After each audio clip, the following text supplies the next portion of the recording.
يا هلا بالعوده، ازيكم عاملين ايه؟ يا رب تكونوا بخير. النهارده في الفيديو ده هنعرف مع بعض ازاي نرجع الشغف بتاعنا، وازاي نخلي عندنا كده حماس للمذاكره، وازاي ننقذ نفسنا لما نقع في المذاكره وما نعرفش نذاكر. اوقات كتير جدا خلال السنه الدراسيه بنحس كده ان احنا عندنا ارهاق وكمان مش عايزين نذاكر او ملناش نفس للمذاكره، وده حاجه طبيعيه لاننا طبعا بنستمر للمذاكره في فترات طويله جدا، ولان السنه طبعا بتبقى طويله وبنذاكر دايما وكده، وبيبقى علينا تقييمات وبيبقى علينا امتحانات دايما، فلازم نحس ان احنا مضغوطين وكمان الشغف بتاعنا راح او الحماس بتاعنا للمذاكره مش زي الاول. وعاوزه اقول لكم ان انا عملت الفيديو ده النهارده لان انا الشغف بتاعي رايح جدا ومضغوطه جدا جدا الفتره دي، وعليا تقييمات كتيره جدا، فقلت اعمل الفيديو ده معاكم ونسترجع الشغف بتاعنا مع بعض ونرجع تاني ننظم حياتنا وننظم امورنا في المذاكره. قبل ما نبدا الفيديو بتاعنا حابه اقول لكم ان انا راجعه من فتره صعبه جدا، فيا ريت تشجعوني كتير جدا في الكومنتات وتعملوا لايك للفيديو ده، ولو اول مره بتشوفوني ما تنسوش تشتركوا في القناه عشان يوصلكم كل جديد. ويلا بينا نبدا الفيديو بتاعنا. وزي ما انتم شايفين كده في الفيديو قدامكم، المكتب بتاعي مليان حاجات كتيره جدا جدا والفوضى في كل مكان الصراحه. تقريبا كل حاجات الاوضه محطوطه على المكتب بتاعي، لان المكتب اصلا ما رتبتوش بقالي فتره كبيره وكنت تعبانه، عشان كده في الفيديو ده هنرتب المكتب بتاعنا مع بعض، وقررت ان انا ارتبه يعني معاكم عشان اوريكم هعمل ايه، وكمان هسترجع الشغف معاكم ازاي. اول حاجه عاوزاكم تعملوها النهارده في الفيديو بتاعنا هو انكم ترتبوا المكتب بتاعكم كده وتخلوا المكتب بتاعكم شكله جميل، واي حاجه ملهاش لازمه على المكتب تشتروها وتحطوها بعيد، لان الحاجات دي بتاثر على نفسيتكم. لو انتوا مثلا فارشين مفرش قماش من زمان على المكتب، يا ريت تغيروه تحطوا واحد تاني، ولو انتوا مثلا المفرش بتاعكم زي بتاعي كده جلد، امسحوه عادي وخلوه زي ما هو. وفي حاجه جميله جدا جدا وهتغير في نفسيتكم برده لابعد درجه ممكن تتخيلوها، هي انكم تسيبوا المكتب اللي انتوا متعودين تذاكروا فيه وتروحوا تذاكروا في مكان تاني في البيت. ويا سلام بقى لو المكان التاني اللي انتوا هتذاكروا فيه ده بره الاوضه بتاعتكم، ده هيديكم طاقه كبيره جدا جدا وهيديكم شغف كبير جدا ان انتوا تكملوا مذاكره. الكلام ده عن تجربه وكنت بجربه لسنين طويله جدا، وفارق جدا جدا في نفسيتي الصراحه، بشرط ان المكان التاني ده يكون هادي وما فيش فيه اي دوشه، وكمان يعني مش يطل على الشارع مثلا عشان الناس بتكون رايحه وجايه كده، فانت تكون متضايق او سامع دوشه كتير فانت ما تعرفش برده تذاكر. واهم حاجه برده ان المكان اللي انتوا تكونوا فيه تقوموا تنظفوه بسرعه، لان المكان يعني طبعا واحنا فاقدين الشغف وكده بيبقى المكان مش نظيف، او الاوضه بتاعتنا مكركبه كتير جدا وهدوم هنا وهدوم هناك، فانا عاوزاكم كده تنظفوا المكان اللي انتوا فيه وترتبوا كل حاجه، عشان كده تحسوا ان انتوا رجعتوا تاني لشغفكم ورجعتوا تاني لكامل طاقتكم. عاوزاك او عاوزاكي كده تقومي تاخدي اي شاور او تاخد اي شاور كده جميل، وترش اي برفيوم او اي عطور كده فيها ريحه جميله كده بتحبوها تفوقكم كده وتخليكم فريش. بعدها على طول تبداوا في المذاكره، لانها هتفرق جدا جدا في نفسيتكم كده وهتخليكم مصحصحين دايما ومركزين في المذاكره. عاوزاكم تكونوا في الفتره دي حنينين جدا او لينين جدا مع نفسكم ورحمين كده بنفسكم لحد ما طاقتكم ترجع تاني، لان احيانا الانسان بيكون تعبان او مر بضغوطات كتيره جدا، فما نبقاش احنا والزمن على نفسنا. فبلاش جلد ذات يا جماعه او الندم الكتير، لان الندم مش هيرجع حاجه، او جلدك لنفسك مش هيرجع لك اي حاجه. لازم كده تقوم ترجع طاقتك زي ما انا قلت لك، وتعمل كل الحاجات اللي انا بقول لك عليها دلوقتي عشان ترجعوا طاقتكم كده وشغفكم وترجعوا تاني لنفس الحماس اللي انتوا بداتوا بيه الترم. زي ما انتم شايفين كده انا بدات ان انا ارتب المكتب بتاعي، واجيب كمان المناديل المبلله، وكمان ابدا امسح كل الجزئيات وكل المنظمات وكل حاجه على المكتب بتاعي كده، عشان المكتب يرجع تاني نضيف كده وكل الطاقه السلبيه اللي عليه تروح. وانا برتب المكتب يا جماعه وبمسحه، حسيت كده ان انا خلاص النشاط بتاعي رجع، وان انا خلاص بدات ان انا ارجع تاني لنفس المسار اللي انا كنت ماشيه فيه، وطاقتي كده وحماسي للمذاكره رجعوا تاني. النصايح والحاجات اللي انا قلتها لكم في الفيديو ده على قد ما هي بسيطه، ولكن بتخلي الانسان يرجع تاني لنفس النشاط ونفس الشغف اللي كان عنده، وكمان بتبعده عن الافكار السلبيه وعن الحاجات السلبيه. بعد ما رتبت الكتب مكانها، وكمان رتبت الحاجات اللي ملهاش لازمه وحطيتها بعيد، وكمان مسحت المفرش بتاع المكتب كويس بالمناديل المبلله، ومسحت كمان المنظمات كويس، قررت كده ان انا اغير اماكن منظمات الكتب وكمان منظمات الاقلام، واحطهم كده كل واحده في مكان مختلف عن التاني، بحيث ان انا كده اعمل تغيير ويديني طاقه ايجابيه في المكان. يعتبر اصلا انا بدلت المنظمات بتاعه الكتب بس مع بعضها، وسبت شكل المكتب زي ما هو، عشان حسيت كده انه يبقى اسهل في الاستخدام واسهل اصلا، ويعني ان انا اقدر ان انا اسحب الكتب او اسحب اي حاجه انا عاوزاها من المنظمات. برضو رجعت تاني لنفس الموضوع، ورجعت تاني جبت المناديل المبلله ومسحت تحت المنظمات، لان تحتها تراب كتير جدا معرفش جايباه منين الصراحه.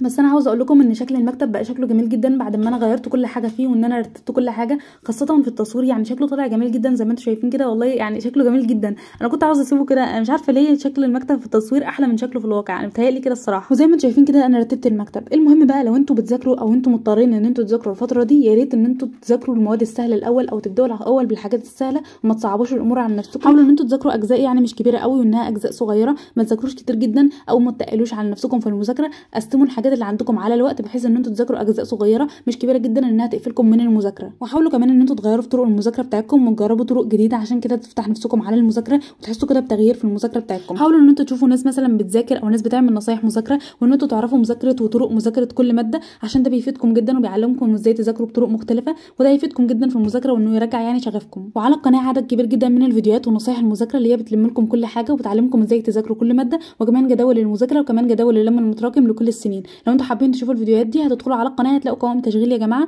هتلم لكم كل حاجه باذن الله. والماده اللي هي قافلاكم او اللي هي صعبه جدا عليكم يا ريت تشوفوا شروحات كتير ليها من على اليوتيوب او من على مدرسين، او ممكن تغيروا المدرس اللي انتوا معاه، او ممكن تغيروا انتوا طرق مذاكرتكم للماده دي وتجربوا طرق جديده كده عشان تفتح نفسكم على المذاكره. وكمان شوفوا نصايح كتير جدا، وهتلاقوا على القناه برده عدد كبير جدا من الفيديوهات اللي بتعلمكم تذاكروا كل ماده ازاي. ويا ريت يا جماعه لو انتم مصاحبين اي حد مش كويس او اي حد بيحبطكم او اي حد مثلا بيسبب لكم اي طاقه سلبيه، يا ريت تسيبوا الشخص ده وتروحوا لشخص تاني او تصاحبوا ناس كويسه تساعدكم على المذاكره وتشجعكم كمان على الصلاه وتشجعكم كمان على كل حاجه في الدنيا، لان الصاحب زي ما احنا عارفين ساحب، والصاحب بيجر صاحبه دايما لنفس الطريق اللي هو ماشي فيه.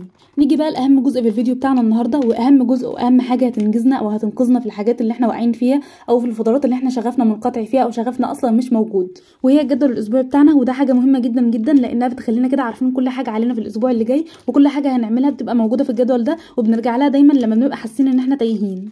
مهم جدا في الفتره اللي احنا فاقدين فيها شغفنا او في الترم او في السنه الدراسيه بوجه عام ان احنا نكون عارفين ان الجدول الاسبوعي بتاعنا بيتعمل ازاي، لانه حاجه مهمه جدا. وزي ما انا قلت لكم قبل كده هو مهم جدا وبيلم لنا كل حاجه في الاسبوع بتاعنا وبيدينا وقت اكبر ان احنا نذاكر فيه او ننجز فيه. واللي قدامكم في الفيديو دي هي البولو جورنال بتاعت السنه كلها، واللي بعملها من اول السنه بتفضل معايا في السنه كامله، وبخطط فيها كل الشهور وبخطط فيها كمان كل اهداف السنه، ودايما بتنفعني جدا وكل سنه برجع لها تاني وبعمل واحده جديده. حبيت ان انا اعمل مراجعه لشهر 3 وان انا بعمل ايه في الشهر ده وان انا حققت ايه وما حققتش ايه، فحبيت ان انا اكتب العناوين بس، وان انا لما ارجع لها تاني ان انا ابقى اكتب فيها كل الحاجات اللي انا حققتها في شهر 3 وكده. الحركه دي بتخليني كده عارفه كل حاجه انا بعملها في الشهر، وخاصه بقى ان احنا في شهر رمضان، وطبعا متتبع العادات والحاجات اللي احنا عاوزين نعملها في شهر رمضان، فاحنا احيانا بنكسل او بننسى، وطبعا عشان الدراسه اللي علينا او المذاكره والحاجات دي فاحنا بنكسل. عشان كده الحركه دي بتساعدني كتير جدا ان اعرف الحاجات اللي عليا. التخطيط ده بيسموه التخطيط الشهري، وده للناس اللي بيكون عندها حاجات كتير جدا عاوزه تنجزها خلال الشهر فبتعمل التخطيط الشهري. اما بقى عن التخطيط الاسبوعي اللي احنا قلنا عليه اللي هو بينقذنا في الفترات اللي احنا بنكون فاقدين فيها الشغف او تقريبا ما عندناش اي شغف خالص او مش عايزين نذاكر، فده لازم تعملوه في نوتة كبيره او كشكول كبير. تجيبوا اول حاجه تكتبوا اسم الاسبوع او الاسبوع اللي انتوا فيه، مثلا الاسبوع الاول من الشهر والاسبوع الثاني او الاسبوع الثالث. احنا طبعا الاسبوع الثالث من رمضان فعشان كده انا كتبت الاسبوع الثالث. الخطوه الثانيه بقى في الجدول ده هو انكم تكتبوا كل ايام الاسبوع كده ورا بعضها، وبعدين على طول تسيبوا بين كل يوم والتاني سطرين بالظبط، والمسافه او السطرين اللي احنا هنسيبهم بين كل يوم ويوم هنكتب فيهم كل الحاجات اللي علينا. يعني مثلا لو احنا يوم السبت هنكتب تحته كل الحاجات اللي علينا والدروس اللي علينا او المحاضرات، وكمان هنكتب التقييمات او الامتحانات اللي علينا، بحيث كده ان انتوا يبقى معاكم خطه اسبوعيه كامله للاسبوع كامل. مثلا كل يوم عارفين هيبقى عليكم ايه، وعليكم مثلا امتحانات ايه، او مثلا عليكم تقييمات، او مثلا عليكم اي محاضرات او اي حاجه تبقوا انتوا عارفينها كده وحاطينها في الايام عندكم. وده هيفيدكم جدا جدا جدا في انكم تعرفوا ايه الحاجات اللي انتوا هتذاكروها الاول، وايه الحاجات اللي انتوا هتدوها الاولويه، وايه الحاجات مثلا اللي انتوا هتدوها وقت كبير جدا وان انتوا مثلا هتذاكروها في الاخر او تدوها وقت صغير. فده هيوفر عليكم الحيره وكمان فقدان الشغف اللي انتوا فيه، وكمان الحاجات الكتير اللي بتبقى عليكم وبتبقى مضايقاكم مثلا هتبقوا انتوا كده مرتبينها وعارفين كل حاجه تبقى وقتها ازاي، وقت الراحه هيبقى امتى، ووقت مثلا الشغل هيبقى امتى. وزي ما انتوا شايفين كده قدامكم في الفيديو انا عملت الجدول الاسبوعي بتاعي وكتبت كل الامتحانات وكل الحاجات اللي عليا وكل كمان التقييمات وكل المذاكره اللي عليا، عشان كده ابقى عارفه الحاجات الكتيره دي انا هنذاكرها امتى، او على الاقل اكون عارفه ان انا هقسم الوقت بتاع الاسبوع ازاي في المذاكره وكده. احلى ميزه بقى في الجدول الاسبوعي ده ان انت بتيجي اخر الاسبوع كده عارف انت عملت ايه، وعارف انت انجزت ايه في الاسبوع كله، وعارف كمان انت قصرت في ايه وما قصرتش في ايه. وانتوا بتعملوا الجدول الاسبوعي بتاعكم عايزاكم دايما كده ما تيأسوش، وانا عارفه كويس ان انتوا لما تيجوا تعملوا مش هتعرفوا تخططوا كويس مثلا زي ما انا عامله كده، او انا مثلا بضيف احيانا حاجات كتير، فانتوا مثلا هتاخدوها خطوات كده، مثلا كل مره هتعدلوا حاجه او هتستفيدوا حاجه من المره اللي فاتت، وكل مره هتستفيدوا حاجه هتطوروا من نفسكم في التخطيط وكده، وهتعرفوا تخططوا كل مره وهتزودوا كل حاجه من نفسكم. وده كان شكل التخطيط بتاعي في النهايه. وانا كمان يعني ما ضفتش حاجات كتير جدا عشان طبعا كله يبقى امتحانات، فهو مش محتاج يعني ان انا اضيف حاجه. انتوا بقى لما تيجوا تعملوا التخطيط بتاعكم اكتبوا بقى جمل تحفيزيه او اي حاجه انتوا عايزين تضيفوها، او اعملوا الوان زي ما انا عامله كده، او اجيبوا الوان ماركر وكده، يعني هيساعدكم جدا، هيحفزكم يعني وانتوا بتخططوا. الجداول دي جميله جدا جدا وبعملها دايما وبخطط بيها دايما كده، بتديني وقت كبير جدا ان انا اذاكر او ان انا اعرف الحاجات اللي عليا، فبتساعدني ان انا ما اراكمش اي حاجه عليا او بالتالي ما اقصرش في اي حاجه من الحاجات اللي عليا. انتوا كمان لما تجربوها هتعرفوا الكلام اللي انا بقوله لكم ده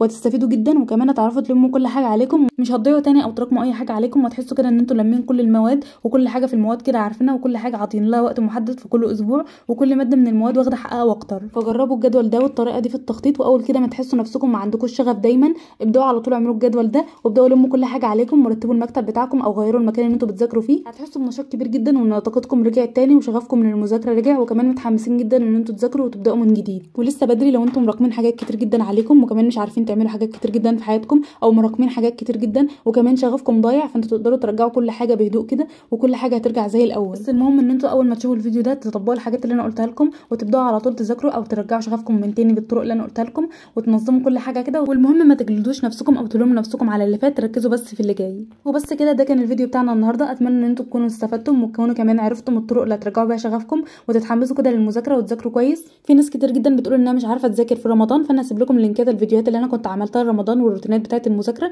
فاتفرجوا عليها هتفيدكم جدا جدا. هسيب لكم لينك الفيديوهات دي في اول كومنت، ولو انتوا اول مره بتشوفوني ما تنسوش تشتركوا في القناه عشان يوصلكم كل جديد، واعملوا لايك وكومنتات جميله عشان تشجعوني ان انا استمر، واشوفكم في فيديو جديد باذن الله. والسلام عليكم ورحمه الله وبركاته.